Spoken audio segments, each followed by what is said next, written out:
দাদাজান, আমি তোমার সঙ্গে কথা বলছি না, আমি আমার স্ত্রীর সাথে কথা বলছি।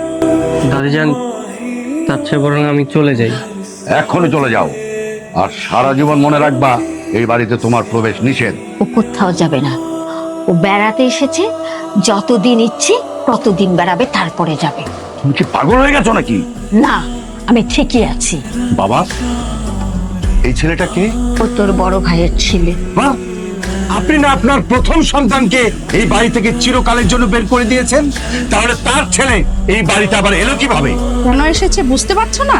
তোমার বাবা এখন শেষ বয়সে এসে ঠেকেছে, তাই এখন ছেলেকে পাঠিয়ে দিয়েছে সম্পত্তির ভাগ নেওয়ার জন্য। ভুল বুঝছেন চাচি আপনি। আমি এখানে দাদার সাথে দেখা করতে এসেছি, সম্পত্তির জন্য না। যেখান থেকে এসেছো সেখানে চলে যাও, এই বাড়িতে তোমার কোনো স্থান হবে না। কোথাও যাবে না। মা, আপনি এসব কি বলছেন?